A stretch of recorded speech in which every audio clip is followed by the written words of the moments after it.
I had always believed family traditions were meant to hold us together, especially the camping trip we took every summer since my children were born. It was never fancy, just tents near the river, cheap grills, sticky marshmallows on little fingers, and the quiet comfort of knowing my kids were surrounded by people who were supposed to love them. That was why it hurt so deeply when my sister-in-law suddenly decided my children were no longer welcome. She didn't scream it. She said it in a careful, polite tone during a Sunday lunch, as if she were announcing a change in menu instead of pushing two innocent kids out of a memory that had shaped their childhood. I watched my son's smile fade as he realized he wouldn't be packing his flashlight this year. I watched my daughter stare at her plate, pretending not to care, even though she had been counting the days since school ended. I tried to keep my voice steady, but inside something cracked. I had never been the difficult one in the family. I swallowed my pride every time she corrected my parenting, every time she hinted that my life was somehow messier, less organized, less worthy of space. This time it wasn't about me. It was about my children being quietly erased from a tradition they thought belonged to all of us. I nodded because that was what I always did, while my mind raced with the same helpless question over and over about what kind of person rewrites family rules to suit their ego. The rest of the afternoon blurred together. I smiled at jokes I didn't hear and washed dishes I didn't dirty, all while replaying her words like a bruise I couldn't stop pressing. By the time I buckled my kids into the car, their small hands clutching the camping mugs they had already picked out, I knew I could no longer pretend this was just another misunderstanding. Something in me had shifted.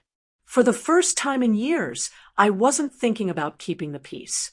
I was thinking about what I was finally willing to protect, and how far I might be ready to go when the family I trusted decided my children no longer belonged.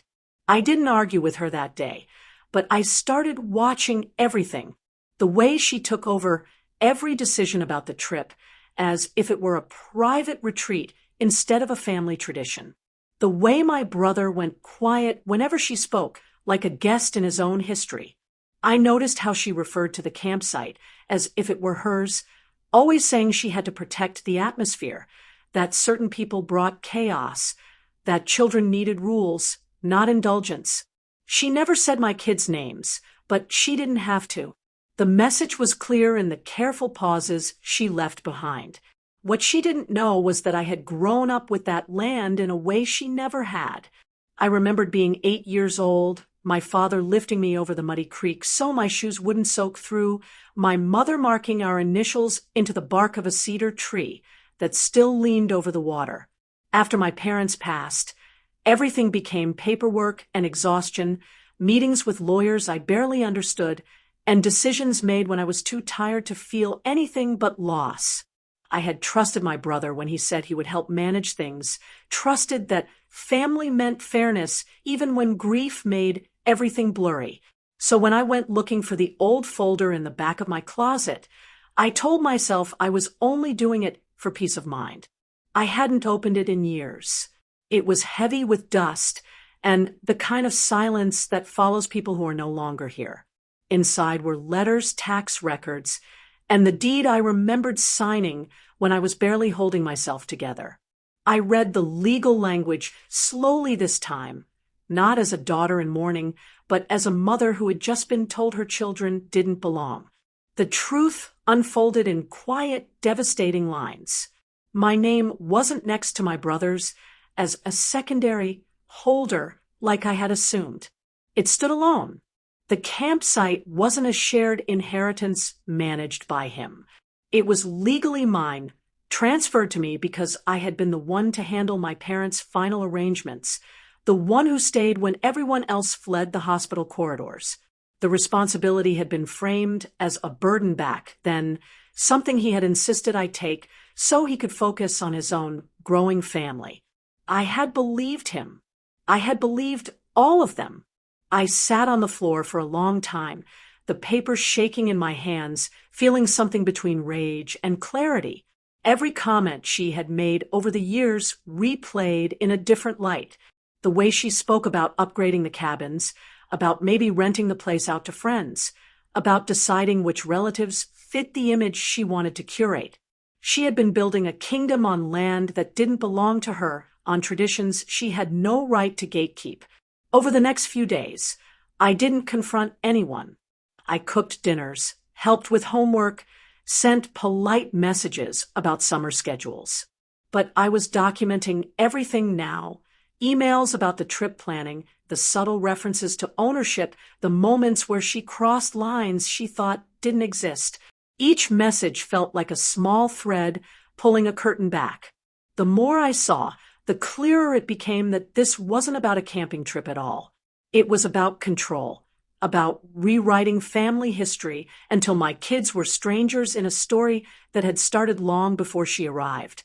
The turning point came when she sent a group message outlining new rules for the trip, rules that included age limits, behavior expectations, and a line about maintaining the property's reputation. I read it while my daughter colored at the kitchen table, humming the campfire song my father used to sing. My chest tightened as I realized how close I had come to letting someone else decide what my children were allowed to inherit emotionally, not just legally.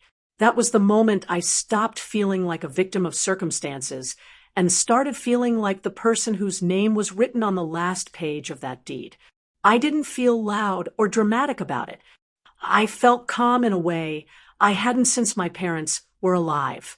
I knew exactly what I needed to do next, not to humiliate her, not to explode the family, but to finally remind everyone where that river, those cedar trees, and those childhood memories truly came from.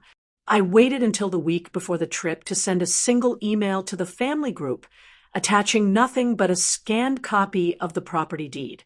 I didn't add accusations or bitterness. I simply explained that the land had been legally transferred to me years ago, that I had trusted others to manage it out of love, and that my children had never been guests there. They were heirs to every muddy path and late-night story their grandparents left behind. The silence that followed was heavier than any argument. My brother called first, his voice stripped of authority, suddenly unsure of where he stood. Then came messages from relatives who had always treated the place like neutral ground, now realizing they had been following rules that were never real. My sister-in-law didn't respond at all, and that absence said more than any apology could have.